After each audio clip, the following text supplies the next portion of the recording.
Mertuaku menghina ibuku yang lumpuh dan mengusir kami. Dia tak tahu, ibuku adalah pemilik perusahaan tempat suamiku dan semua anaknya bekerja. Detik ini juga, aku hancurkan hidup mereka tanpa sisa. Sebelum ceritanya dimulai, silakan tulis di kolom komentar dari daerah mana saja teman-teman yang menonton cerita ini. Dan dengar cerita sambil aktivitas apa? Nyapu, ngepel, tiduran, rebahan atau apa? Yuk kita simak ceritanya. Suasana di ruang tamu rumah mewah itu terasa begitu meriah namun menyesakkan bagi Amara. Lampu kristal gantung yang besar memancarkan cahaya keemasan, memantul pada perhiasan berlian yang dikenakan oleh Bu Melinda, ibu mertuanya. Hari ini adalah perayaan ulang tahun Bu Melinda yang ke-55.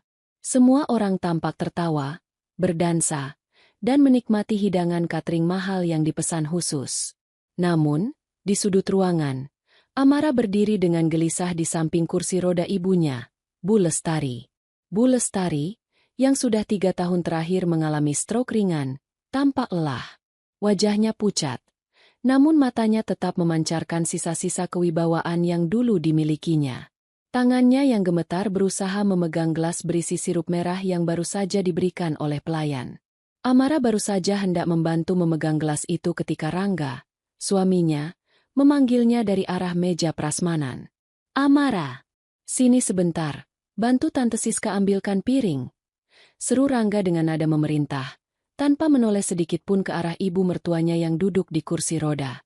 Amara menoleh bimbang. "Sebentar, Mas. Aku mau bantu ibu minum dulu." "Ah, dia kan bisa sendiri. Cepat sini, jangan bikin malu di depan tamu penting," desak Rangga lagi dengan nada tinggi. Dengan berat hati, Amara melepaskan pegangannya pada gelas ibunya. Ibu pegang pelan-pelannya. "Bu, Amara kesana sebentar," bisiknya lembut. Bu Lestari mengangguk pelan, berusaha tersenyum untuk menenangkan putrinya. Namun, takdir berkata lain. Baru 2 langkah Amara berjalan menjauh. Tangan Bu Lestari mengejang pelan karena tremor yang tak terkendali. Gelas kaca itu tergelincir dari jari-jarinya yang lemah. Prang! Suara pecahan kaca terdengar nyaring, menghentikan alunan musik jazz yang sedari tadi mengisi ruangan. Sirup merah kental tumpah ruah, menggenangi karpet bulu domba berwarna putih bersih yang diimpor langsung dari Turki, kebanggaan terbesar Bu Melinda. Cairan merah itu menyebar cepat seperti noda darah di atas salju. Hening! Semua mata tertuju ke sudut ruangan. Bu Melinda, yang sedang tertawa lebar bersama teman-teman sosialitanya, menoleh. Wajahnya yang penuh riasan tebal seketika berubah merah pada menahan amarah. Dia berjalan menghentak-hentak menghampiri Bu Lestari yang menunduk gemetar melihat kekacauan di bawah kakinya. "Ya Tuhan! Karpetku!" jerit Bu Melinda histeris. Dia menatap Bu Lestari dengan tatapan jijik yang tak ditutup-tutupi. "Kamu tahu berapa harga karpet ini? 50 juta. Dan kamu rusak begitu saja dengan tangan cacatmu itu." Amara berlari kembali, berlutut di dekat pecahan kaca untuk memungutinya. "Maaf, Bu. Ibu saya tidak sengaja." Tangannya tremor. "Nanti Amara ganti. Amara akan bersihkan." "Ganti?" Bu Melinda tertawa sinis. Suaranya menggema di seluruh ruangan yang sunyi. "Pakai apa kamu ganti? Pakai uang suamimu? Itu uang anakku. Uang Rangga. Kamu dan ibumu ini sama saja, cuma benalu." Rangga datang membelah kerumunan, tapi bukannya membela istrinya. Dia justru terlihat kesal melihat kekacauan itu. "Amara, kan sudah aku bilang urus ibumu yang benar. Lihat sekarang, pesta ibu jadi berantakan." Amara mendongak, menatap suaminya dengan tatapan tak percaya. "Mas, ibu sakit. Ini kecelakaan. Kenapa kamu malah marah?" "Kecelakaan, kecelakaan," potong Bu Melinda kasar. Dia menunjuk wajah Bu Lestari yang sudah berkaca-kaca. "Dengar ya, Amara. Sejak awal aku sudah bilang, aku tidak sudi punya besan lumpuh yang menyusahkan seperti ini. Sudah miskin, sakit-sakitan, tidak punya sopan santun pula." Clarissa, adik ipar Amara, bukannya membantu, Malah sibuk merekam kejadian itu dengan ponselnya untuk konten Instagram Story, sambil berbisik-bisik mengejek ke arah kamera. Guys, lihat nih, drama di ulang tahun Mami.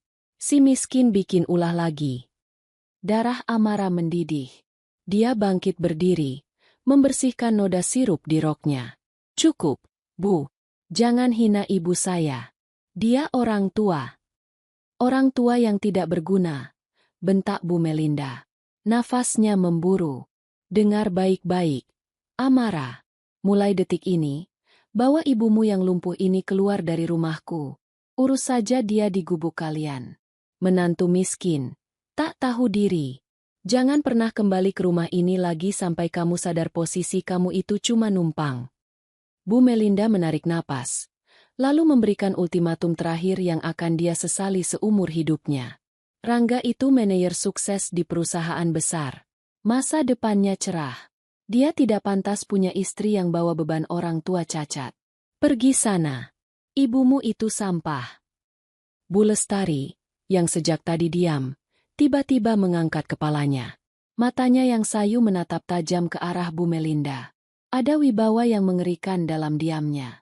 Namun, dia tidak mengatakan apa-apa, hanya menyentuh tangan Amara pelan. Amara merasakan sentuhan dingin tangan ibunya. Dia menarik napas panjang, menelan semua emosi yang ingin meledak. Wajahnya yang tadinya panik, kini berubah menjadi datar dan dingin. Sangat dingin.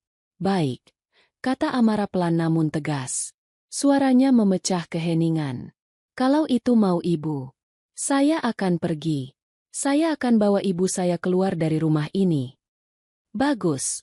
Pergi sekarang, usir Rangga. Merasa perlu mendukung ibunya agar tidak kehilangan fasilitas mobil mewahnya.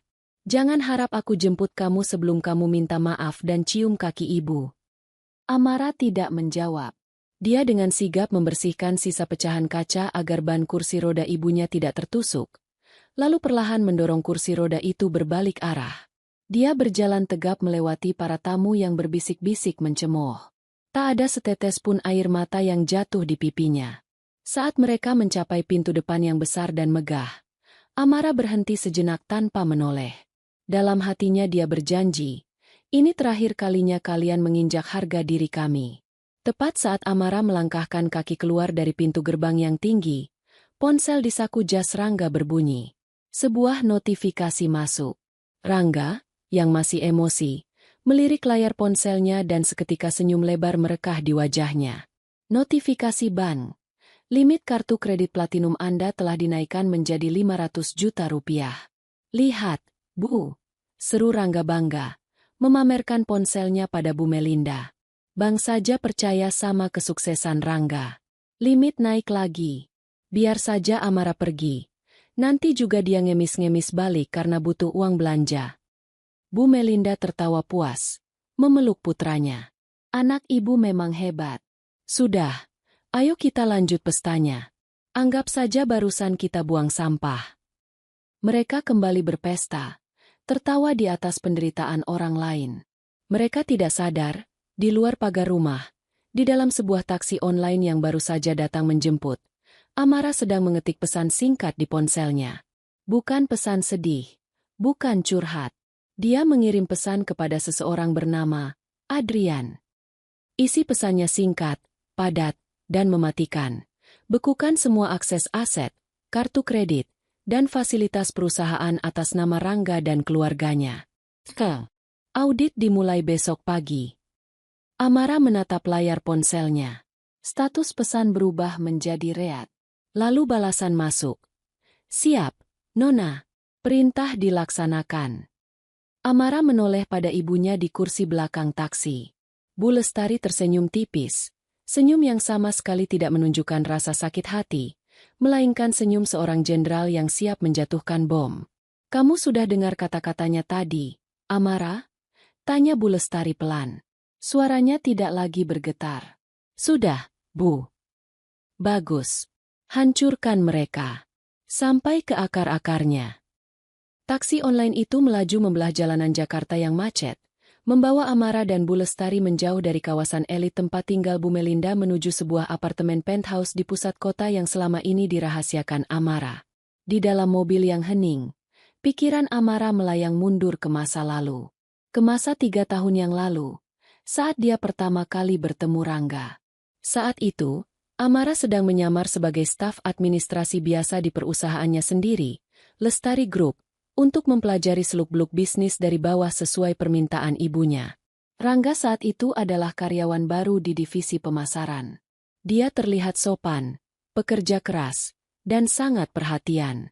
Rangga sering membawakan bekal makan siang untuk Amara, menemaninya lembur, dan mendengarkan keluh kesah Amara tentang hidup sederhananya. Amara jatuh cinta pada kesederhanaan itu. Dia pikir, Rangga tulus mencintainya apa adanya, tanpa memandang harta. Karena itulah, ketika Rangga melamarnya, Amara menerima dengan senang hati. Dia menyembunyikan identitas aslinya sebagai pewaris tunggal Lestari Group, perusahaan properti dan tambang raksasa di Indonesia.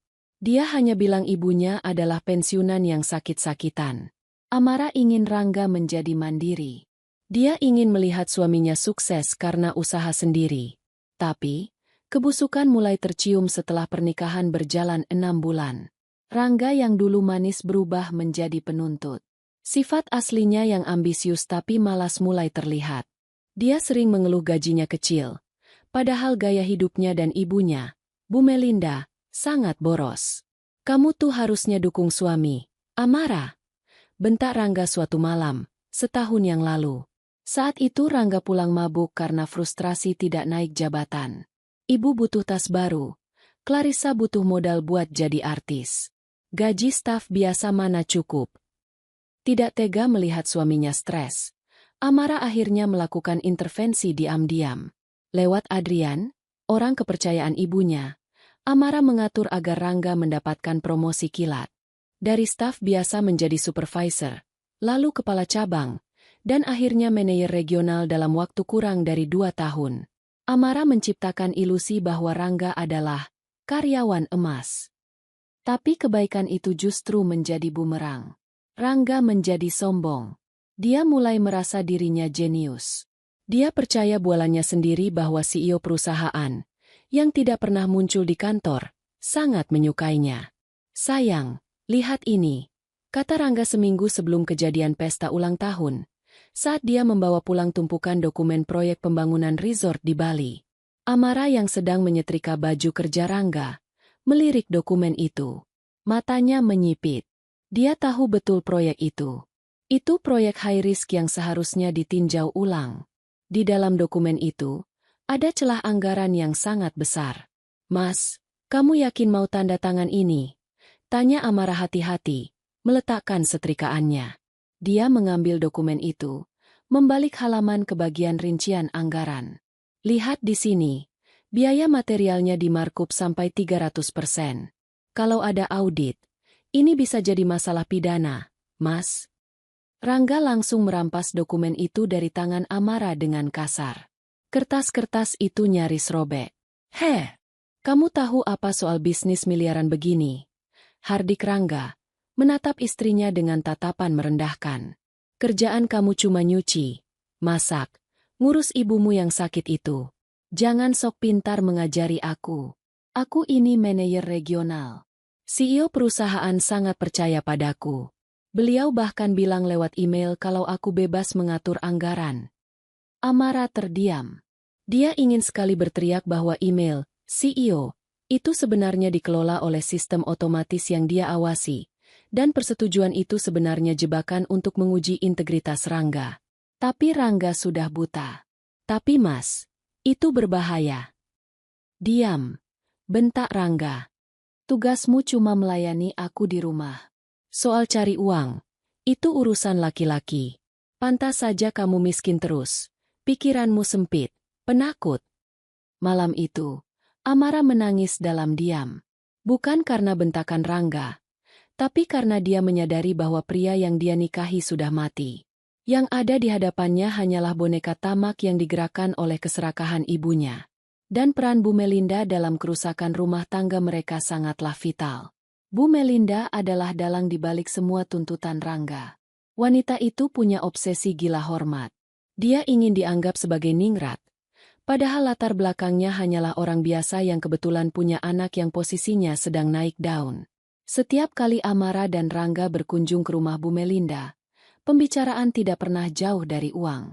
Rangga, lihat Tante Siska, menantunya baru membelikan mobil Alphard. Masa kamu yang manajer perusahaan besar mobilnya masih Pajero lama? Sindir Bu Melinda suatu sore. Iya, Bu. Nanti Rangga usahakan, jawab Rangga. Lalu melirik Amara dengan tatapan menyalahkan, seolah-olah Amara adalah penghalang rezekinya. Lagian, uangmu habis buat apa sih, Rangga? Sambung Clarissa. Adik Rangga yang kerjanya hanya berdandan. Pasti buat beli obat ibunya ke Amara ya? Duh. Orang sakit itu emang boros biaya ya. Harusnya kalau sudah tua dan sakit, sadar diri, jangan nyusahin anak muda. Amara mengepalkan tangannya di bawah meja makan. Clarissa, jaga bicaramu.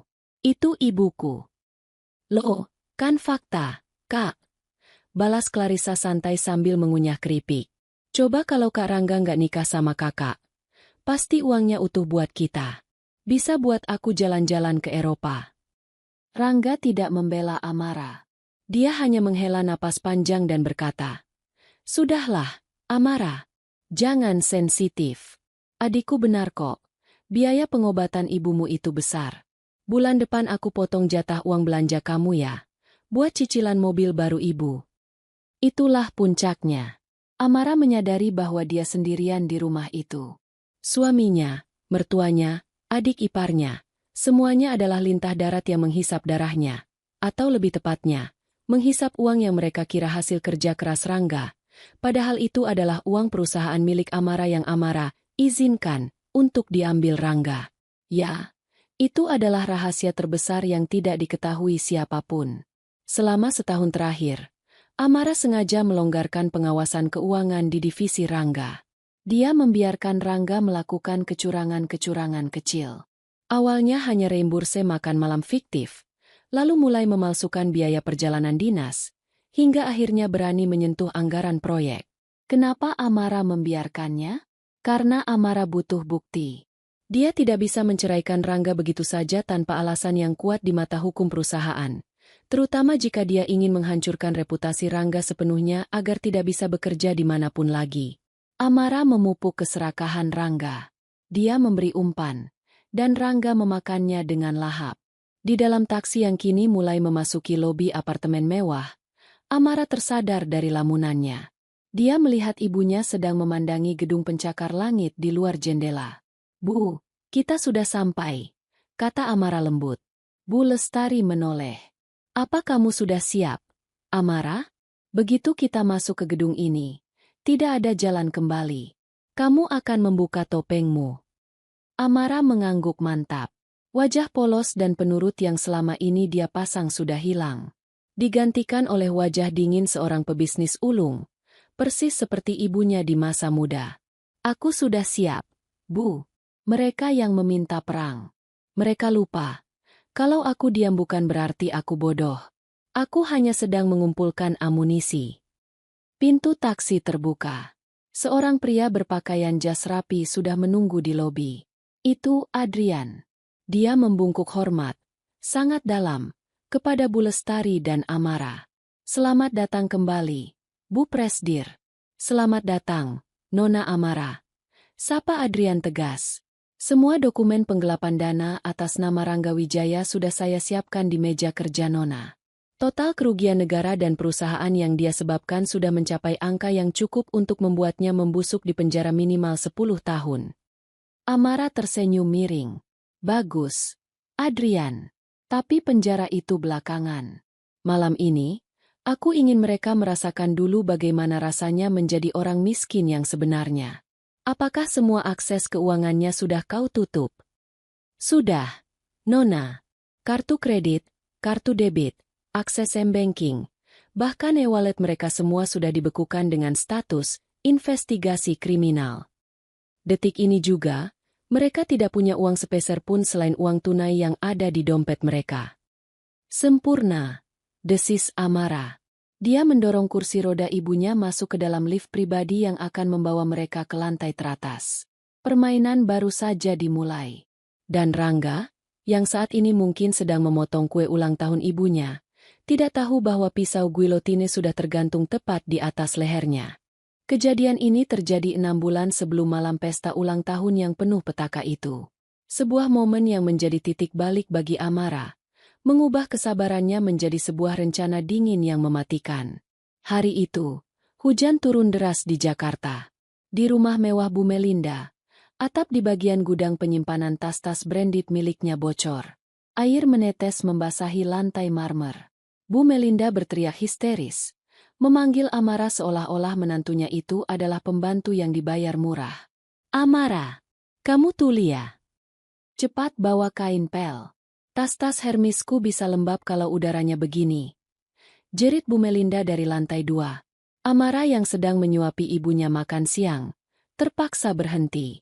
Dia menatap Bu Lestari dengan pandangan bersalah. "Ibu makan sendiri dulu ya." Amara ke atas sebentar. Bu Lestari mengangguk lemah, namun matanya menyiratkan ketidaksukaan yang mendalam terhadap perlakuan besannya. Amara bergegas naik ke lantai 2.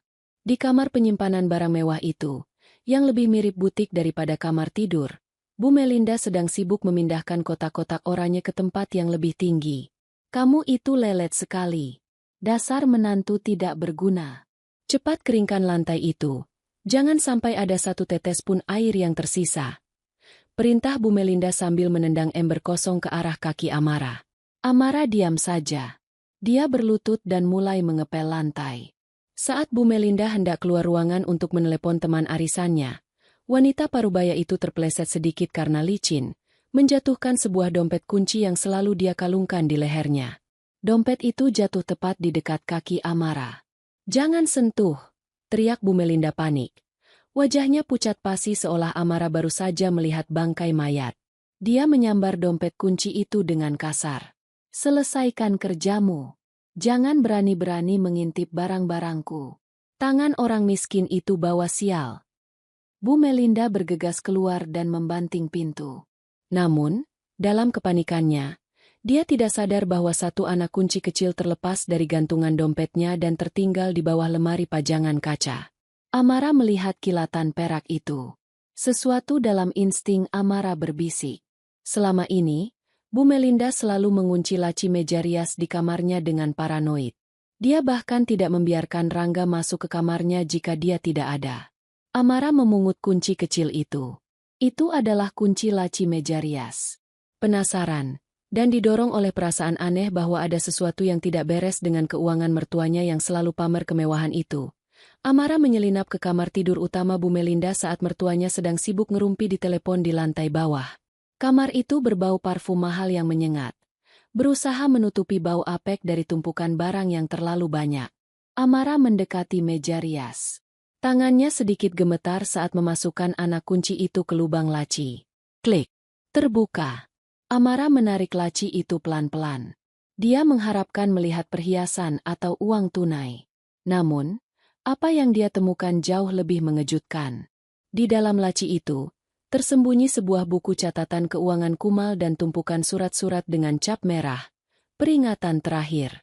Amara mengambil surat paling atas. Itu adalah surat tagihan dari sebuah koperasi simpan pinjam ilegal, rentenir online. Nama, Melinda Sastrowardoyo, total hutang pokok bunga, 1.500.000.000 rupiah, 1.500.000.000 rupiah.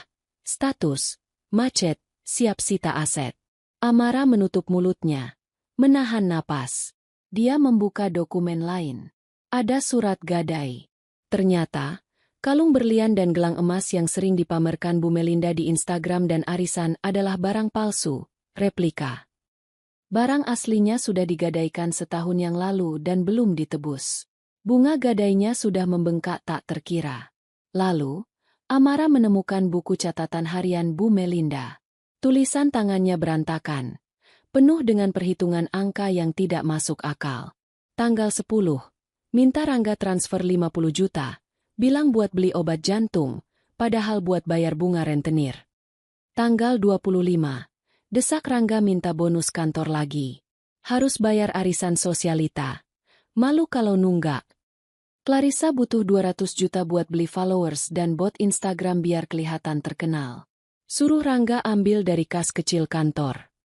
Tangan Amara gemetar. Bukan karena takut, tapi karena marah.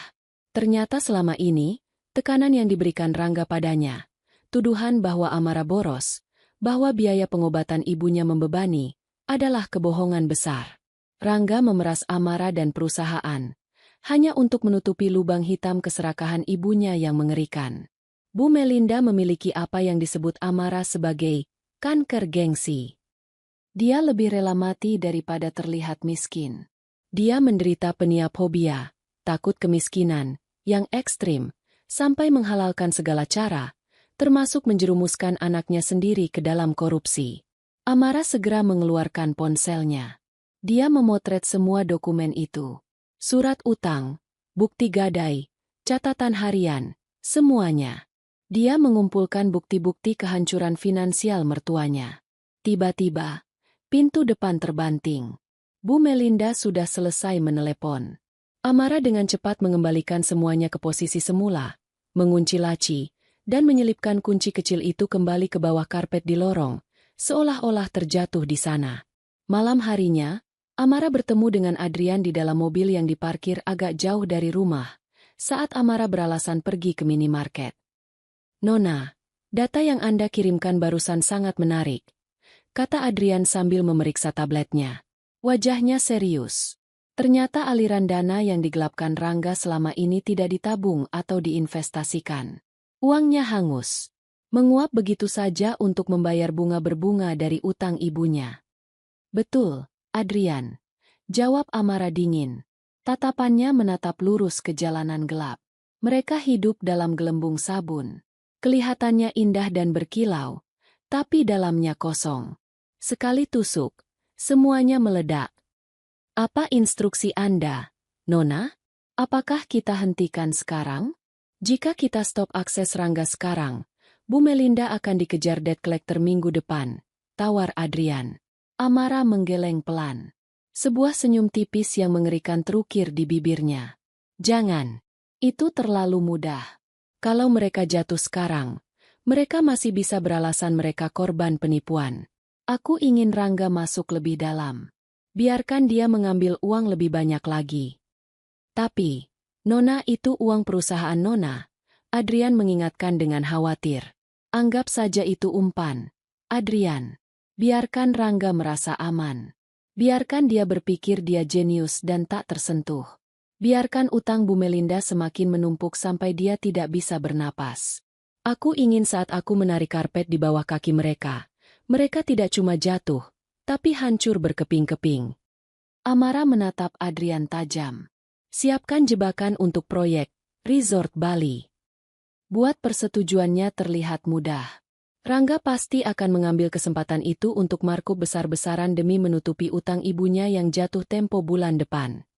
Adrian mengangguk, memahami betapa strategis dan kejamnya rencana nona mudanya ini. Amara tidak hanya ingin menghukum, dia ingin memusnahkan musuhnya dengan tangan musuh itu sendiri. "Baik, Nona. Senjata sudah dikunci. Kita tinggal menunggu waktu untuk menarik pelatuknya." Amara keluar dari mobil, kembali berjalan menuju rumah neraka itu dengan kantong kresek minimarket di tangan, kembali memasang wajah menantu yang bodoh dan penurut. Namun di dalam hatinya, dia sudah memegang leher mereka semua. Kembali ke masa kini, malam setelah pengusiran yang menyakitkan itu. Di penthouse lantai 45 yang menghadap langsung ke Bundaran HI, suasana sangat kontras dengan rumah Bu Melinda yang norak. Di sini, segalanya bernuansa modern, minimalis, dan berkelas. Kaca-kaca besar menampilkan kelap-kelip lampu kota Jakarta yang seolah tunduk di bawah kaki Amara. Bu Lestari sudah tertidur pulas di kamar utama yang dilengkapi peralatan medis canggih dan perawat pribadi yang siaga 24 jam. Amara baru saja selesai mandi, membersihkan sisa sirup lengket yang menempel di tangannya saat insiden di pesta tadi. Dia mengenakan jubah mandi sutra berwarna hitam. Rambutnya yang basah dibiarkan tergerai. Dia berjalan masuk ke ruang kerjanya, sebuah ruangan yang selama ini menjadi pusat kendali rahasia Lestari Group. Di dinding, 3 layar monitor besar menyala, menampilkan grafik saham, data aliran dana, dan rekaman CCTV dari berbagai kantor cabang. Adrian berdiri di samping meja kerja, sudah siap dengan setumpuk berkas. "Bagaimana keadaan ibu?" tanya Adrian. "Dia sudah tidur. Dokter bilang tekanan darahnya stabil, tapi dia butuh istirahat total dari stres," jawab Amara sambil duduk di kursi kebesarannya. Kursi CEO yang sesungguhnya. "Baiklah, mari kita mulai eksekusinya, Nona," kata Adrian. Amara meletakkan tangannya di atas keyboard. Jari-jarinya menari lincah, mengetikkan kode akses keamanan tingkat tinggi yang hanya dimiliki oleh pemilik tunggal perusahaan. Login, A-Lestari 001 password. Layar berubah menjadi merah, lalu hijau. Aksdan, God Mode. Tampilkan profil karyawan Rangga Wijaya. Perintah Amara. Wajah Rangga muncul di layar utama. Data-datanya terpampang jelas. Gaji, bonus, tunjangan, dan log aktivitas ilegalnya yang selama ini direkam diam-diam oleh sistem shadow yang dipasang Amara. Total dana yang diselewengkan sampai hari ini, 4.850 juta rupiah. Baca Amara datar. Kurang sedikit lagi untuk mencapai angka 5 miliar. Angka psikologis yang membuat jaksa penuntut umum tidak akan memberikan penangguhan penahanan. "Apa kita tunggu sampai 5 miliar? Tanya Adrian. "Tidak perlu. Bunga bank dari kartu kredit yang dia pakai untuk menutupi gaya hidup ibunya malam ini akan menggenapkannya," jawab Amara. Mulai fase 1, pemutusan sumber daya. Amara menekan tombol enter. Di layar, status akun bank korporat Rangga berubah dari aktif menjadi frozen, under audit. Sekarang, hubungi Bank Sentral Asia, Mandiri, dan penyedia kartu kredit platinum mereka. Gunakan kuasa hukum perusahaan. Laporkan indikasi pencucian uang. Bekukan semua aset pribadi atas nama Rangga Wijaya, Melinda Sastrowardoyo, dan Clarissa Wijaya. Jadikan sertifikat rumah mereka, yang ternyata sudah Rangga jaminkan ke bank lain tanpa sepengetahuan ibunya, sebagai aset sitaan prioritas. Adrian tersenyum, lalu segera menelepon tim legal bank. Sementara itu, Amara membuka file lain. Ini adalah bagian yang paling memuaskan. Dia membuka email perusahaan. Selama ini, Rangga menerima email persetujuan proyek dari akun bernama CEO_office@lestarigroup.com. Rangga mengira dia berbalas pesan dengan bule tua yang baik hati. Amara mulai mengetik email baru yang akan dikirim besok pagi jam 8 tepat ke inbox Rangga. "Tu, Rangga Wijaya, Regional Manager, Subjek, Surat Panggilan Audit Pemberhentian Sementara." Isi email, YTH. "Saudara Rangga, sistem kami mendeteksi anomali anggaran sebesar 4,8 miliar rupiah dalam 2 tahun terakhir. Akun Anda dibekukan. Harap menghadap tim audit independen besok siang. Segala bentuk upaya penghilangan barang bukti akan menambah tuntutan pidana. Tertanda, AL." Amara menatap layar itu dengan puas. Dia pikir dia raja, gumam Amara. Besok pagi, dia akan bangun dan sadar bahwa dia hanyalah pion yang sudah sampai di ujung papan catur. Keesokan paginya, sinar matahari masuk ke kamar Rangga di rumah ibunya. Dia terbangun dengan kepala pening sisa wine semalam. Dia meraba-raba nakas, mencari ponselnya. Jam menunjukkan pukul 9 pagi. Dia terlambat bangun. "Ah, sial. Tapi sudahlah. Aku kan bos. Bebas datang jam berapa saja," gumamnya sombong. Rangga turun ke bawah. Di meja makan, Bu Melinda dan Clarissa sedang sarapan dengan riang, membahas rencana belanja mereka hari ini. "Rangga sayang, hari ini ibu mau ke Plaza Indonesia ya? Mau beli tas baru buat gantiin mood yang rusak gara-gara istrimu kemarin," kata Bu Melinda manja. "Iya, Kak. Aku juga mau beli kamera baru buat vlog," sambung Clarissa. Rangga mengangguk sambil mengunyah roti. "Pakai saja kartu kredit tambahan yang aku kasih kemarin. Limitnya kan sudah naik." Tiba-tiba, ponsel Rangga berbunyi. Telepon dari sekretarisnya di kantor. "Halo? Kenapa pagi-pagi ganggu?" bentak Rangga. Suara sekretarisnya terdengar panik dan bergetar. Pak Rangga. Bapak di mana? Ada orang-orang dari kantor pusat di sini. Mereka menyegel ruangan Bapak. Mereka juga mengambil laptop dan PC Bapak. Rangga tersedak rotinya. Apa? Siapa yang berani? Bilang sama mereka aku ini kesayangan CEO. Mereka bawa surat kuasa, Pak. Dan ID card Bapak. Tidak bisa dipakai buat masuk gedung. Satpam melarang Bapak masuk area kantor mulai hari ini. Rangga berdiri, kursinya terjungkal ke belakang. Wajahnya memerah. Kurang ajar. Pasti ada kesalahan sistem. Aku ke sana sekarang. Rangga mematikan telepon dan buru-buru mengambil dompetnya. Bu, aku ke kantor dulu. Ada error sistem bodoh. Ya sudah, hati-hati sayang. Jangan lupa transfer uang jajan Claris saya. Seru Bu Melinda, tidak sadar badai sudah ada di depan mata. Rangga berlari ke mobilnya. Dia menyalakan mesin dan melaju kencang.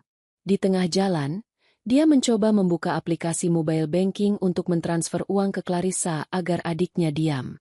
Dia memasukkan PIN. Loading. Lalu muncul pesan merah di layar ponselnya. Akun diblokir. Silakan hubungi kantor cabang terdekat. Kode R99. Indikasi tindak pidana. Apa-apaan ini? Rangga memukul setir mobilnya. Jantungnya berdegup kencang. Keringat dingin mulai mengucur di pelipisnya. Dia mencoba kartu kredit lain. Dia membuka aplikasi kartu kredit platinumnya. Status. Blocked by Isur. Rangga menepikan mobilnya mendadak di bahu jalan tol. Nyaris ditabrak truk dari belakang. Napasnya memburu. Perasaan tidak enak mulai menjalar dari perut ke dadanya. Bayangan wajah Amara yang tenang saat diusir kemarin malam tiba-tiba muncul di benaknya. Kenapa? Kenapa semuanya terjadi bersamaan setelah Amara pergi? Tidak mungkin Amara. Istrinya itu cuma wanita bodoh yang tidak tahu apa-apa selain memasak sop ayam. Ini pasti kesalahan Ban. Pasti. Rangga mencoba menenangkan diri. Tapi tangannya gemetar hebat. Dia tidak tahu bahwa di penthouse nun jauh di sana, Amara sedang menyesap teh Earl Grey hangat sambil melihat titik GPS mobil Rangga yang berhenti di pinggir tol lewat tabletnya. Satu pintu tertutup. Bisik Amara pada dirinya sendiri. Sekarang, mari kita lihat bagaimana tikus berlari ketika semua lubangnya ditutup semen. Amara menoleh ke Adrian. Babak perencanaan selesai. Sekarang masuk ke fase penyerangan mental. Pastikan saat Bu Melinda gesek kartu di mall nanti, dia mendapatkan pelayanan yang paling memalukan dalam sejarah hidupnya. Adrian mengangguk hormat. Tim di lapangan sudah siap, Nona. Matahari bersinar terik di kawasan Tamrin, Jakarta Pusat. Di dalam salah satu pusat perbelanjaan paling elit di ibu kota, hawa dingin pendingin ruangan yang dipasang maksimal seolah menciptakan dunia yang berbeda dari panasnya debu jalanan. Disinilah surga bagi mereka yang memiliki uang, atau setidaknya, bagi mereka yang merasa memiliki uang.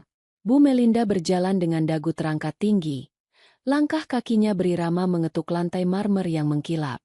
Di tangan kanannya, tergenggam tas tangan yang dia yakini sebagai simbol status sosial tertinggi. Di sampingnya, Clarissa berjalan sambil memegang tongkat selfie. Ponsel pintarnya terarah ke wajah mereka berdua. Dia sedang melakukan live streaming di Instagram. Hai, guys! Balik lagi sama aku, Clarissa dan ibu negara kita, Ibu Melinda. Sapa Clarissa dengan nada manja yang dibuat-buat ke arah kamera. Hari ini kita mau self-reward nih. Habis buang sampah beracun dari rumah. Iya kan, Bu? Bu Melinda tertawa kecil, membenarkan tatanan rambut sasaknya yang kaku karena hairspray. Betul sayang, kita harus merayakan kebebasan. Rumah jadi lebih wangi setelah si miskin dan ibunya yang bau obat itu pergi. Sekarang ibu mau cari tas baru. Yang kemarin rasanya sudah kuno. Mereka memasuki sebuah butik merek mewah asal Prancis. Aroma kulit asli dan parfum mahal langsung menyergap indera penciuman. Para pelayan toko yang berseragam hitam rapi menyambut mereka dengan senyum sopan. Meski mata terlatih mereka bisa membedakan mana Old Money dan mana OKB, orang kaya baru, yang memaksakan diri. Bu Melinda jelas masuk kategori kedua. Tapi uang adalah uang, pikir para pelayan itu. Selamat siang, Ibu. Ada yang bisa kami bantu? Sapa seorang pelayan senior bernama Dina. Dina sebenarnya sudah mendapatkan instruksi khusus pagi itu dari manajemen pusat. Namun wajahnya tetap datar profesional. Saya mau lihat koleksi tas terbaru. Yang limited edition. Jangan kasih lihat yang dipajang di depan. Itu barang pasaran. Saya mau yang ada di ruang VIP. Perintah Bu Melinda angkuh tanpa menatap wajah pelayan itu. Tentu, Ibu. Mari silakan. Mereka diantar ke ruangan khusus dengan sofa beludru. Bu Melinda duduk menyilang kaki, sementara Clarissa terus merekam setiap sudut ruangan. Lihat guys, kita lagi di ruang VIP nih. Cuma orang-orang terpilih yang boleh masuk sini. Celoteh Clarissa.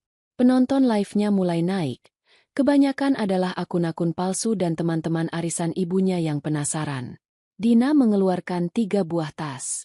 Salah satunya adalah tas kulit buaya berwarna merah marun seharga 800 juta rupiah. Mata Bu Melinda langsung berbinar. Ini adalah tas impiannya. Tas yang akan membuat Jeng Sari dan Jeng Tutut di arisan nanti mati kutu karena iri. Bungkus yang ini, kata Bu Melinda tanpa bertanya harga. Sama tambahkan scarf sutra itu 2. Buat anak saya 1. Pilihan yang sangat bagus, Ibu. Puji Dina. Totalnya menjadi 850 juta rupiah. Bu Melinda tersenyum meremehkan. Murah. Rangga pasti senang kalau ibunya tampil cantik. Dia mengeluarkan dompetnya, lalu menarik selembar kartu kredit berwarna hitam platinum. Kartu tambahan yang diberikan Rangga. Dia melempar kartu itu ke atas meja kaca. Gesek saja. Tanpa pin. Dina mengambil kartu itu dengan 2 tangan. Lalu membawanya ke mesin EDC. Bu Melinda menunggu dengan senyum kemenangan, membayangkan wajah-wajah iri teman-temannya. Clarissa mendekatkan kamera ke wajah ibunya. Wih, ibu emang the real sultan. Namun, 1 menit berlalu. Dina belum kembali. 2 menit. 3 menit. Bu Melinda mulai tidak sabar. Mbak, kok lama sekali? Mesinnya rusak atau tangan kamu yang lelet? Teriaknya. Dina kembali dengan wajah yang dibuat prihatin. Di belakangnya, manajer toko ikut berjalan mendekat. Maaf, Ibu. Kartunya declinet. Ditolak oleh sistem. Wajah Bu Melinda merah padam. Apa? Ditolak? Jangan sembarangan kamu. Itu kartu limitnya baru dinaikkan kemarin. Coba lagi. Sudah kami coba 3 kali. Bu. Keterangannya, do not honor. Mungkin ibu ada kartu lain. Dengan kasar, Bu Melinda mengaduk isi tasnya. Dia mengeluarkan kartu debit prioritas, kartu kredit bank lain, total ada 4 kartu. Nih, coba semua. Jangan bikin saya malu.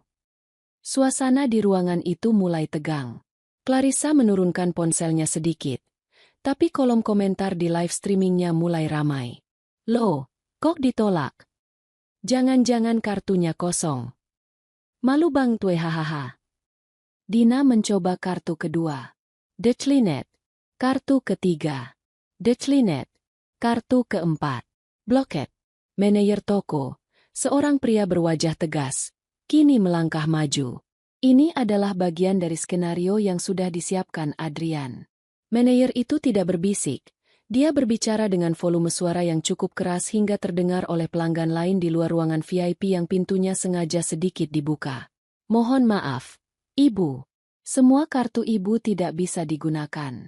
Bahkan, pada percobaan terakhir, muncul notifikasi, stolen card, atau kartu curian. Sesuai prosedur keamanan toko kami, jika muncul notifikasi seperti ini, kami wajib menahan kartunya dan menghubungi keamanan. Dunia Bu Melinda serasa runtuh. Jantungnya berhenti berdetak sesaat. Apa? Kartu curian? Lancang sekali mulutmu. Saya ini ibunya Rangga Wijaya. Manajer Lestari Group. Ini kartu anak saya. Bagaimana mungkin saya mencuri kartu anak sendiri? Bu Melinda berdiri. Kakinya gemetar. Keringat dingin mulai melunturkan bedak tebal di wajahnya. Fobia terbesarnya, ketakutan dianggap miskin dan hina, kini terpampang nyata di depan mata.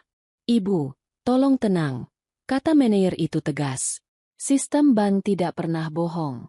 Notifikasi yang muncul adalah laporan pemblokiran oleh pemilik dana utama karena indikasi pencurian. "Apakah ibu bisa membayar tunai?" "Tunai? Siapa yang bawa uang tunai 800 juta?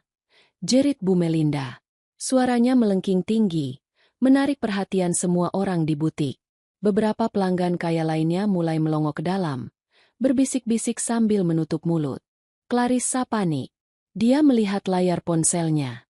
Komentar netizen semakin brutal.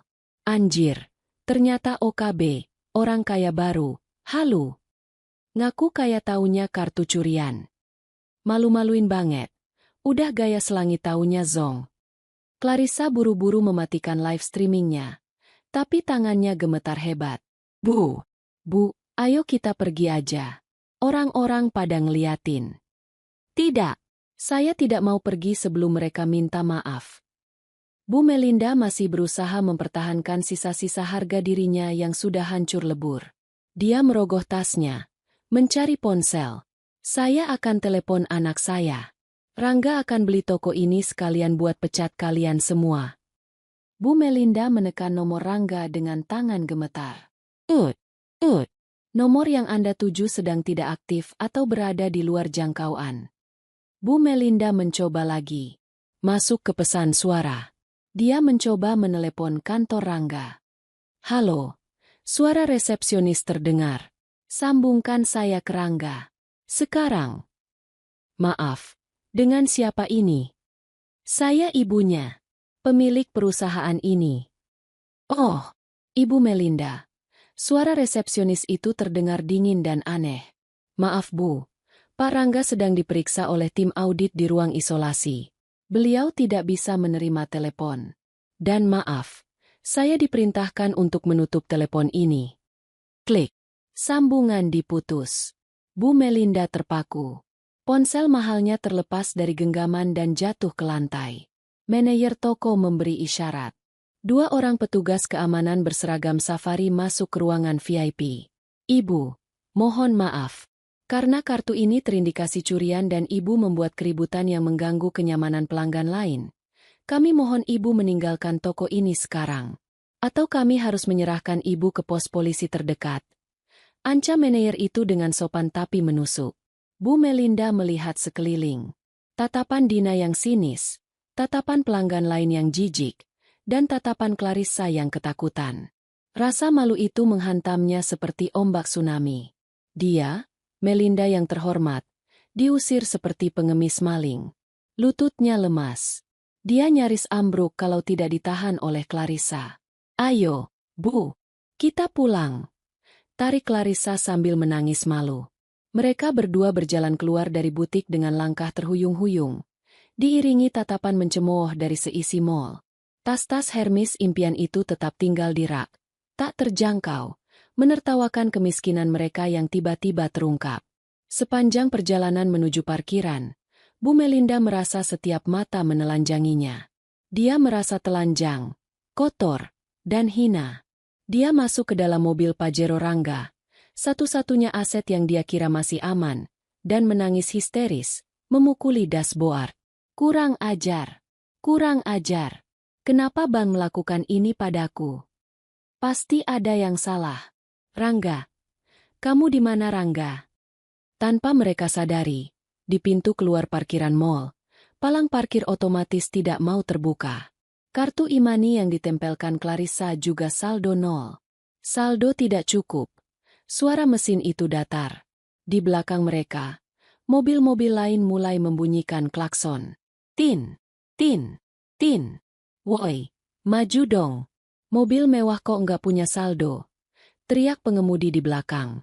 Clarissa harus turun dari mobil, berlari ke pos satpam, dan memohon-mohon untuk membukakan palang dengan jaminan KTP-nya karena dia tidak punya uang tunai receh sekalipun. Dompet mereka penuh kartu, tapi semuanya sampah plastik tak berguna. Hari itu, Bu Melinda belajar satu hal yang menyakitkan. Tanpa uang orang lain yang dia banggakan, dia bukan siapa-siapa. Dia hanyalah seorang wanita tua dengan utang miliaran yang baru saja dimulai mimpi buruknya. Langit Jakarta sudah gelap ketika mobil Pajero Rangga memasuki halaman rumah mewah Bu Melinda. Clarissa yang menyetir, karena ibunya masih syok berat dan terus meracau sepanjang jalan. Namun, sesampainya di rumah, pemandangan yang menyambut mereka justru menambah kepanikan. Rumah itu gelap gulita. Tidak ada lampu taman yang menyala. Tidak ada lampu teras. Gelap total, seperti rumah hantu. Sementara rumah tetangga kiri kanan terang benderang. Kenapa mati lampu? Apa token habis? Tanya Clarissa panik. Dia turun dari mobil, menyalakan senter ponselnya. Mereka masuk ke dalam rumah.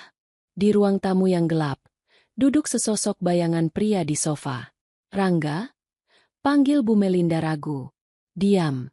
Suara Rangga terdengar parau dan putus asa. Clarissa mengarahkan senter ke wajah kakaknya. Penampilan Rangga berantakan. Kemeja kerjanya keluar dari celana. Dasinya longgar. Rambutnya acak-acakan. Di meja di hadapannya, ada surat pemecatan dan satu botol air mineral murahan. Kenapa gelap begini? Rangga? Kenapa kamu diam saja? Kamu tahu tidak ibu dipermalukan di mall tadi? Kartu kreditmu sampah semua. Bu Melinda langsung menyerang. Naluri egoisnya tetap nomor 1. Rangga tertawa. Tawa yang kering dan hampa. Ibu dipermalukan? Ibu cuma nggak bisa belanja tas. Aku kehilangan segalanya. Bu, segalanya. Listrik diputus karena ternyata rekening autodebit aku juga diblokir. Kantor memecatku. Mereka bilang aku korupsi. Mereka punya bukti transfer ke rekening ibu. Ya bilang saja itu bonus. Kamu kan manajer. Sergah Bu Melinda. Nggak bisa, Bu. Jumlahnya 4,8 miliar. Itu pidana. Rangga berteriak. Suaranya menggema di rumah yang sunyi itu. Tiba-tiba, dari arah luar, sebuah cahaya lampu mobil yang sangat terang menyorot masuk menembus jendela kaca ruang tamu, menyilaukan mata mereka bertiga. Suara mesin mobil yang halus namun bertenaga terdengar mendekat. Sebuah mobil Rolls-Royce Phantom berwarna hitam legam berhenti tepat di depan pintu utama yang terbuka. Bu Melinda dan Rangga menyipitkan mata, mencoba melihat siapa tamu yang datang dengan kendaraan semewah itu. Apakah polisi? Atau bos besar Rangga? Pintu pengemudi terbuka.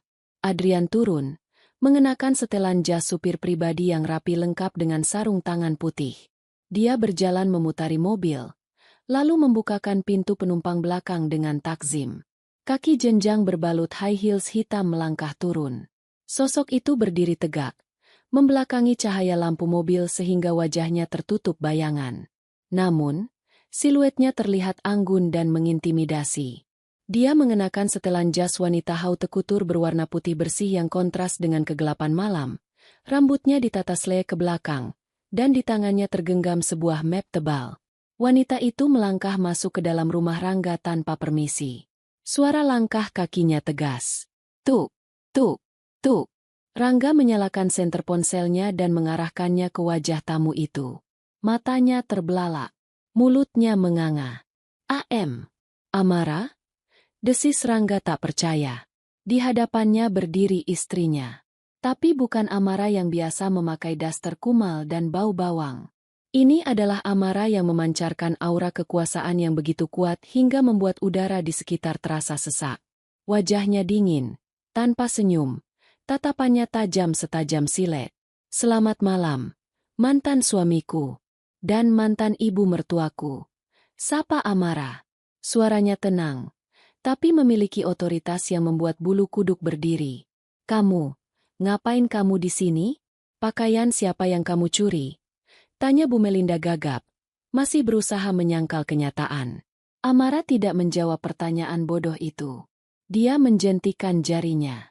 Adrian masuk membawa lampu emergency portable yang sangat terang, meletakkannya di meja, membuat ruangan itu terang benderang. Kini terlihat jelas betapa menyedihkannya kondisi Rangga dan ibunya dibandingkan dengan Amara yang bersinar. Aku datang untuk mengantarkan ini, kata Amara sambil melempar map tebal itu ke pangkuan Rangga. Rangga membuka map itu dengan tangan gemetar. Isinya adalah salinan bukti transfer dari rekening perusahaan ke rekening pribadi Rangga. Rekaman percakapan Rangga dan ibunya tentang rencana memanipulasi anggaran. Dan yang paling mengejutkan, surat persetujuan penggelapan. Rangga membaca surat terakhir itu. Matanya membulat sempurna. Di bagian bawah surat persetujuan anggaran fiktif yang selama ini dia ajukan, tertanda tangan inisial, AL. AL. Rangga bergumam bingung. Siapa AL? Ini inisial CEO yang selama ini menyetujui anggaranku. Amara tersenyum miring.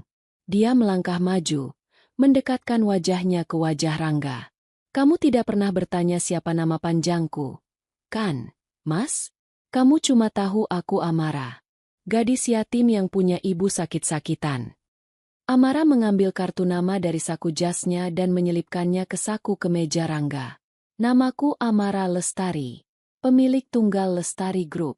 Perusahaan tempat kamu bekerja, tempat kamu mencari makan, dan tempat yang baru saja kamu rampok. Hening.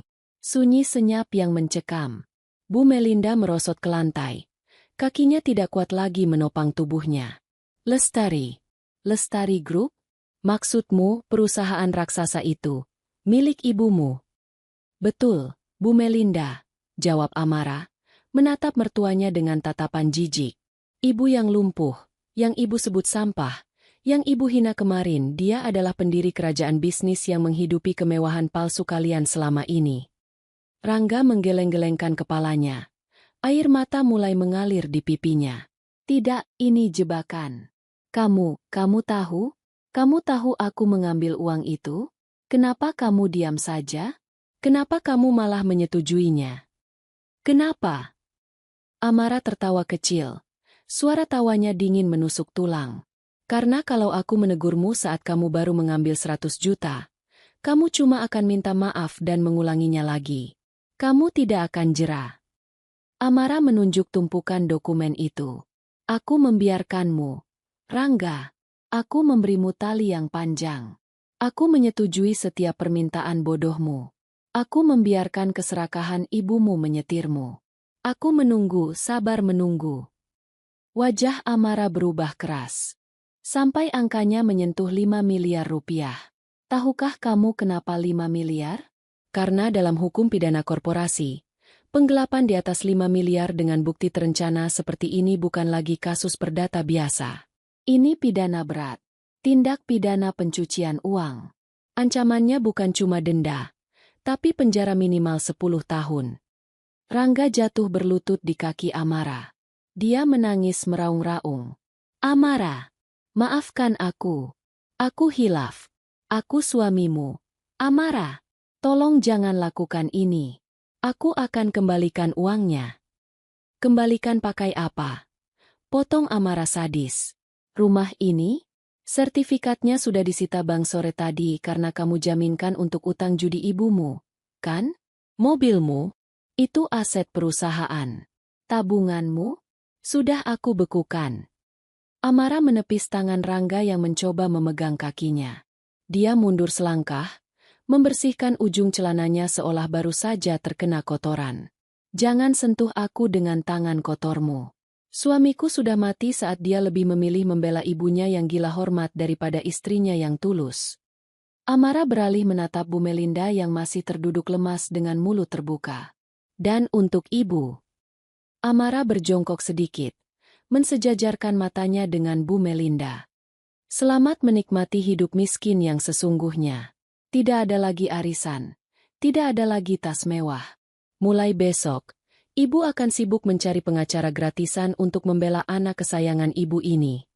Clarissa, panggil Amara tanpa menoleh ke arah adik iparnya yang mematung di pojok. Akun Instagram MU, dan semua barang branded yang kamu beli pakai uang perusahaan, akan disita polisi besok pagi sebagai barang bukti hasil kejahatan. Siap-siap saja followers MU tahu kalau idolanya adalah penadah uang curian. Clarissa menjerit histeris, melempar ponselnya ke dinding. Amara berdiri tegak, merapikan jasnya. Tugas saya selesai. Nikmati malam terakhir kalian di rumah ini. Besok pagi, tempat ini akan disegel. Amara berbalik badan, berjalan menuju pintu keluar dengan langkah pasti. Adrian mengikutinya di belakang. Amara, tunggu. Amara teriak Rangga putus asa. Mencoba mengejar tapi kakinya tersandung karpet. Karpet mahal yang dulu menjadi pemicu masalah ini. Amara tidak menoleh. Dia masuk kembali ke dalam Rolls-Royce-nya. Saat mobil mewah itu melaju pergi meninggalkan rumah yang gelap gulita itu, Amara melihat dari kaca spion. Rumah itu tampak kecil, suram, dan menyedihkan. Sama seperti penghuninya. Kemana kita sekarang, Nona? Tanya Adrian. Ke kantor polisi, jawab Amara datar. Kita serahkan bukti fisiknya sekarang. Biar mereka tidak bisa tidur nyenyak menunggu jemputan besok pagi. Di dalam kegelapan malam, Amara merasa beban berat di dadanya terangkat. Balas dendam memang tidak mengembalikan kesehatan ibunya, tapi melihat keadilan ditegakkan dengan tangannya sendiri memberikan rasa damai yang tak terlukiskan. Dia bukan lagi korban. Dia adalah hakim, jaksa, dan eksekutor bagi mereka yang telah menginjak-injak harga dirinya. Pagi itu, langit di atas perumahan elit tempat tinggal Bu Melinda tampak labu, seolah alam turut berduka atau mungkin sedang bersiap menurunkan badai untuk membersihkan kotoran yang tersisa. Di dalam rumah yang kini tanpa aliran listrik itu, suasana terasa seperti kuburan. Rangga duduk di lantai ruang tamu dengan tatapan kosong, kemejanya masih sama dengan yang dia pakai semalam, kusut, bau keringat, dan berantakan. Di sebelahnya, Bu Melinda tertidur di sofa dengan posisi meringkuk. Wajahnya sembab sisa menangis semalaman. Clarissa duduk memeluk lutut di sudut ruangan, memandangi ponselnya yang mati total karena kehabisan baterai dan tak bisa diisi ulang. Keheningan pagi yang mencekam itu tiba-tiba pecah. Wiu, wiu, wiu. Suara sirine yang meraung-raung terdengar dari kejauhan, semakin lama semakin dekat, membelah ketenangan komplek perumahan mewah itu. Suara itu bukan suara sirine ambulans, melainkan sirine khas mobil patroli polisi. Rangga tersentak. Dia merangkak menuju jendela, mengintip dari balik tirai yang tertutup rapat. Jantungnya seakan berhenti berdetak saat melihat 3 mobil polisi dan 1 mobil tahanan berhenti tepat di depan pagar rumahnya. Di belakang iring-iringan polisi itu, sebuah mobil sedan hitam mewah dengan bendera kecil di kap mesinnya juga ikut berhenti. Mereka datang. Bu, mereka benar-benar datang. Teriak Rangga panik, mengguncang tubuh ibunya. Bu Melinda terbangun dengan kaget. Siapa? Siapa yang datang? Penagih hutang. Polisi, Bu, polisi. Belum sempat mereka berpikir untuk melarikan diri, suara gedoran keras terdengar di pintu depan. Selamat pagi, kami dari kepolisian. Buka pintunya. Suara megafon polisi itu begitu keras hingga memancing perhatian para tetangga. Satu persatu pintu rumah di sekitar mereka terbuka. Ibu-ibu sosialita yang biasanya teman arisan Bu Melinda, seperti Bu Siska dan Bu RT, keluar dengan daster dan wajah penuh tanda tanya. Pembantu-pembantu rumah tangga berhenti menyapu halaman. Tukang sayur menghentikan gerobaknya. Semua mata tertuju ke rumah nomor 88. Ada apa itu di rumah Jeng Melinda? Bisik Bu Siska pada tetangganya. Kok banyak polisi? Jangan-jangan kasus narkoba? Atau korupsi? Wah, padahal kemarin baru pesta mewah, sahut tetangga lain. Di dalam rumah, Rangga gemetar hebat. Dia tidak berani membuka pintu. Namun, polisi tidak sabar. Brak! Pintu depan didobrak paksa. 5 petugas berseragam lengkap dengan rompi anti peluru masuk, diikuti oleh 2 orang pria berjas rapi, tim legal Lestari Group. Saudara Rangga Wijaya? Tanya salah satu polisi dengan tegas, memegang borgol. Saya. Rangga mundur, menabrak meja hias hingga vas bunga pecah. Ini salah paham, Pak. Saya dijebak. Anda ditahan atas dugaan tindak pidana penggelapan dana perusahaan, pencucian uang, dan pemalsuan dokumen dengan total kerugian 4,8 miliar rupiah. Anda punya hak untuk diam, tapi segala perkataan Anda bisa digunakan di pengadilan. Tanpa basa-basi, Petugas itu menarik tangan Rangga ke belakang. Klek! Bunyi besi dingin borgol yang mengunci pergelangan tangan Rangga terdengar begitu mengerikan. Rangga meronta. Sakit! Lepasin! Saya anak orang kaya. Ibu saya punya banyak koneksi. Bu Melinda menjerit histeris melihat anak kesayangannya diseret seperti hewan. Dia berlari menerjang polisi. Jangan bawa anak saya. Kalian salah orang. Anak saya manajer sukses. Lepaskan. Ibu harap tenang, atau kami akan mendakwa ibu juga atas tuduhan menghalang-halangi petugas. Bentak seorang polwan yang menahan tubuh Bu Melinda. Polisi menyeret Rangga keluar rumah menuju halaman depan. Bu Melinda dan Clarissa mengejar sambil menangis meraung-raung. Pemandangan itu menjadi tontonan gratis bagi puluhan tetangga yang kini sudah berkumpul di depan pagar, merekam kejadian itu dengan ponsel mereka. Saat Rangga diseret ke dekat mobil polisi, pintu mobil sedan hitam mewah yang parkir di belakang mobil polisi terbuka. Seorang supir membukakan pintu, lalu mengeluarkan sebuah kursi roda canggih. Dia membantu seorang wanita parubaya turun dari mobil dan duduk di kursi roda itu. Kemudian, seorang wanita muda yang cantik dan anggun turun dari pintu sebelah kiri, memegang pegangan kursi roda itu. Amara dan Bu Lestari. Penampilan mereka pagi itu bagaikan langit dan bumi dibandingkan dengan Bu Melinda yang berantakan. Bu Lestari mengenakan batik sutra yang elegan, wajahnya segar, dan tatapannya tajam penuh wibawa. Amara berdiri tegak di sampingnya, mengenakan kacamata hitam yang kemudian dia lepas perlahan. Para tetangga berbisik riuh. Itu kan Amara? Menantunya yang kemarin diusir.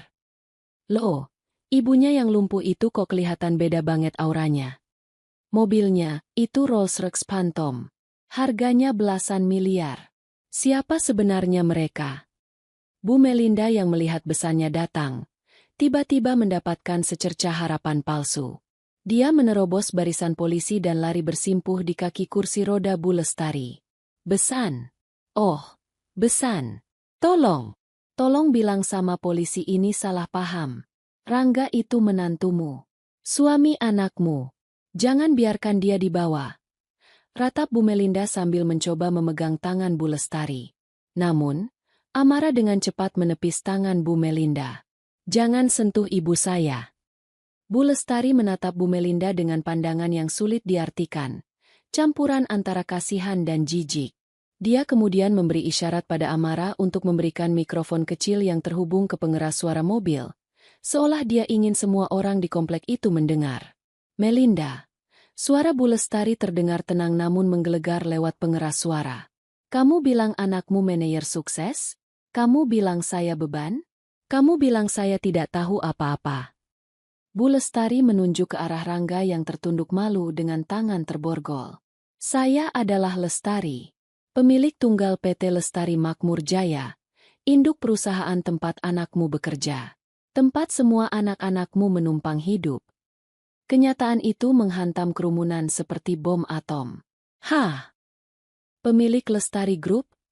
Seru Bu Siska kaget, menutup mulutnya. Jadi selama ini Jeng Melinda menghina pemilik perusahaan anaknya sendiri? Bu Melinda ternganga. Wajahnya pucat pasi seputih kertas. Tidak mungkin. Kamu cuma janda lumpuh. Kelumpuhan saya tidak melumpuhkan otak saya, Melinda. Lanjut Bu Lestari tegas. Saya diam selama ini karena Amara meminta saya memberi kesempatan pada Rangga. Tapi apa balasan kalian? Kalian menghina saya. Kalian injak-injak harga diri putri saya. Dan kalian rampok uang perusahaan saya untuk membiayai gaya hidup sampah kalian ini. Bu Lestari melempar tumpukan foto ke wajah Bu Melinda. Foto-foto tas mewah, struk belanja, bukti transfer judi online, dan bukti utang rentenir. Foto-foto itu bertebaran di jalanan aspal, dipungut oleh para tetangga yang penasaran. Lihat, seru Bu Lestari pada kerumunan tetangga. Lihatlah tetangga kalian yang sombong ini. Semua kemewahannya dibayar pakai uang curian. Tas Hermesnya, mobilnya, pestanya, semuanya hasil mencuri dari menantunya sendiri. Wajah Bu Melinda merah padam. Rasa malunya sudah tak tertahankan. Dia merasa ditelanjangi di depan umum. Tetangga-tetangga yang dulu memujinya kini menatapnya dengan pandangan jijik dan mencemooh. Duh, pantesan sombong banget, ternyata maling. Celetuk seorang tetangga keras-keras. Kasihan ya Amara, udah baik malah dimanfaatin. Rangga, yang sudah tidak punya harga diri lagi, menangis meraung. Amara, sayang, tolong aku. Aku suamimu. Jangan penjarakan aku. Aku janji bakal berubah. Aku bakal cium kakimu setiap hari. Amara berjalan mendekati Rangga. Dia menatap mata suaminya yang basah air mata buaya. Sudah terlambat, Mas. Ingat kata-katamu waktu mengusirku? Urus saja ibumu yang lumpuh. Sekarang aku sedang mengurus ibuku. Dan ibuku sedang membereskan hama di perusahaannya. Amara menoleh ke arah polisi. Bawa dia, Pak. Proses sesuai hukum yang berlaku. Jangan ada keringanan sedikit pun. Siap, Bu Amara. Polisi mendorong Rangga masuk ke dalam mobil tahanan. Pintu besi ditutup dengan suara bam yang keras, mengakhiri kebebasan Rangga. Sementara itu, petugas lain mulai memasang garis polisi berwarna kuning, pelis lain, melingkari pagar rumah mewah itu. Petugas bank juga datang, menempelkan stiker besar berwarna merah di pintu gerbang. Aset ini disita oleh bank. Clarissa menjerit histeris saat seorang polisi wanita menyita tas dan ponselnya sebagai barang bukti. Itu iPhone baruku. Jangan diambil. Aku belum backup foto. Semua yang kamu beli pakai uang hasil kejahatan adalah barang bukti. Nona, jawab poluan itu dingin. Bu Melinda terduduk lemas di aspal panas. Rumahnya disita. Anaknya dipenjara. Hartanya habis. Dan yang paling menyakitkan, harga dirinya hancur lebur di depan semua orang yang ingin dia pameri. Dia menatap mobil Rolls-Royce yang perlahan bergerak pergi. Dari balik kaca jendela mobil, Amara tidak menoleh lagi. Dia menggenggam tangan ibunya erat-erat. Puas, Bu? Tanya Amara pelan. Bu Lestari menghela napas panjang, menyandarkan kepalanya. Keadilan sudah ditegakkan. Nak, sekarang kita bisa tidur nyenyak. Biarkan hukum dan karma yang menyelesaikan sisanya.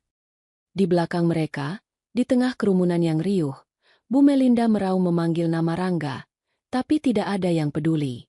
Tetangga-tetangganya justru sibuk update status WhatsApp tentang kejadian pagi itu. Kejatuhan keluarga sombong itu menjadi hiburan pagi yang paling memuaskan bagi satu komplek. 2 tahun kemudian, lapas, lembaga pemasyarakatan. Cipinang siang itu terasa begitu pengap. Udara panas bercampur dengan bau keringat ratusan narapidana yang berdesakan di dalam sel yang melebihi kapasitas. Di salah satu sudut sel blok ekonomi, blok paling kumuh untuk napi yang tidak punya uang sogokan, seorang pria kurus kering sedang menyikat lantai kamar mandi umum yang kotor dan berlumut. Pria itu adalah Rangga. Wajahnya yang dulu glowing perawatan klinik mahal, kini kusam, berjerawat, dan tirus. Rambutnya dicukur botak asal-asalan. Bekas lebam biru terlihat di pipi kirinya. Hadiah dari kepala geng narapidana karena Rangga lambat memijat kakinya semalam.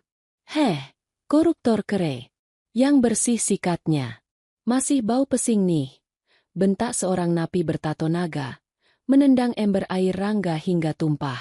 Rangga buru-buru memungut sikatnya dengan tangan gemetar. Iya bang.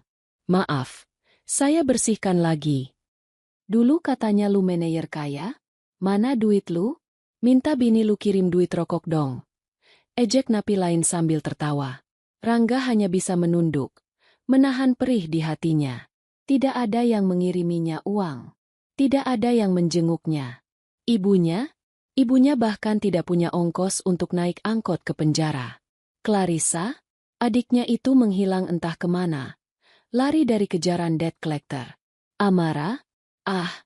Nama itu seperti mimpi indah yang berubah menjadi mimpi buruk yang menghantuinya setiap malam.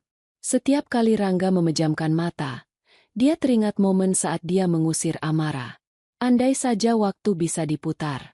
Andai saja dia tidak serakah. Andai saja dia membela istrinya. Dia mungkin sekarang sedang duduk di kursi empuk CEO, mendampingi wanita paling berpengaruh di dunia bisnis. Tapi nasi sudah menjadi bubur basi. Dia harus membusuk di sini 8 tahun lagi. Sementara itu, di sebuah gang sempit di pinggiran Jakarta yang padat dan kumuh, Bu Melinda sedang berjongkok di depan keran umum, mencuci tumpukan baju tetangga. Tangannya yang dulu halus dan selalu dimanikur, kini kasar, pecah-pecah, dan kapalan karena deterjen keras. Dia sekarang bekerja sebagai buruh cuci gosok harian. Bu Mel, itu cucian saya jangan dicampur sama yang luntur dong. Baju anak saya jadi pink semua tuh. Teriak seorang ibu-ibu pemilik kontrakan yang galak.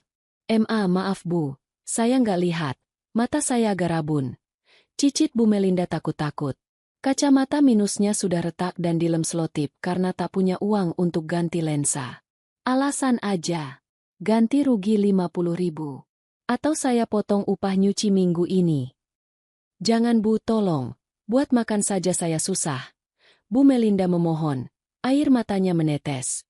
Dulu, 50.000 adalah uang receh yang dia kasih ke tukang parkir. Sekarang, 50.000 adalah nyawanya untuk bertahan hidup 3 hari. Saat Bu Melinda sedang menjemur pakaian, dia melihat sebuah TV tabung di warung kopi sebelah menyiarkan berita bisnis. Lestari Group mencatatkan keuntungan tertinggi tahun ini di bawah kepemimpinan CEO muda, Amara Lestari. Beliau juga baru saja meresmikan yayasan sosial untuk membantu lansia stroke, didedikasikan untuk ibunda tercinta. Di layar TV, terlihat Amara yang cantik jelita sedang memotong pita, tersenyum anggun ke arah kamera. Di sampingnya, Bu Lestari duduk di kursi roda, tampak sehat dan bahagia. Mereka terlihat bersinar, tak tersentuh. Hati Bu Melinda remuk redam melihatnya. Rasa sesal yang teramat sangat menghantam dadanya. Dulu, wanita hebat itu ada di rumahnya. Dulu, dia bisa saja menjadi bagian dari kemuliaan itu. Tapi kesombongannya sendiri yang menendang keberuntungan itu keluar pintu. Itu menantu saya. Gumam Bu Melinda pelan pada tukang kopi. Halah, ngimpi lu Mel. Nyuci aja nggak becus ngaku-ngaku mertua orang kaya. Udah gila kali si ibu ini. Cemooh tukang kopi itu disambut tawa pengunjung warung. Bu Melinda menunduk, menyeret langkah kakinya kembali ke peta kontrakannya yang sempit dan panas. Dia menangis sendirian dalam penyesalan yang tak berujung. Clarissa? Dia kini bekerja serabutan sebagai SPG rokok di jalanan. Wajahnya tertutup masker tebal karena takut dikenali oleh penagih pinjol yang menerornya setiap hari. Akun Instagramnya sudah lama mati. Mimpi menjadi influencer hancur karena jejak digital kasus kakaknya membuatnya di blacklist semua brand. Ribuan kilometer dari Jakarta, di sebuah taman yang indah di kaki Menara Eiffel, Paris. Angin musim gugur berhembus pelan, menjatuhkan daun-daun maple berwarna keemasan. Amara duduk di bangku taman. Di sampingnya Bu Lestari sedang menikmati kroasang hangat. Wajah Bu Lestari terlihat jauh lebih segar. Terapi medis terbaik di Eropa yang dibiayai Amara perlahan memulihkan kemampuan motoriknya. Tangannya sudah tidak terlalu gemetar lagi. Udaranya enak ya, Bu, kata Amara sambil merapatkan mantel tebal ibunya. Iya, Nak. Rasanya damai sekali. Tidak ada teriakan, tidak ada hinaan. Jawab Bu Lestari tersenyum. Dia menatap putrinya dengan bangga. Terima kasih, Amara. Kamu sudah mengembalikan martabat ibu. Amara menggeleng pelan, memegang tangan ibunya. Bukan aku, Bu.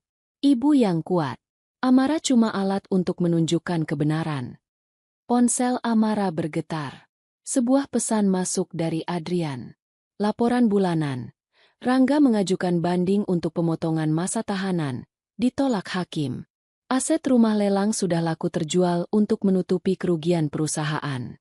Bu Melinda dilaporkan sakit-sakitan di lingkungan kumuh. Amara membaca pesan itu tanpa ekspresi. Tidak ada rasa kasihan. Tidak ada juga rasa benci yang berapi-api.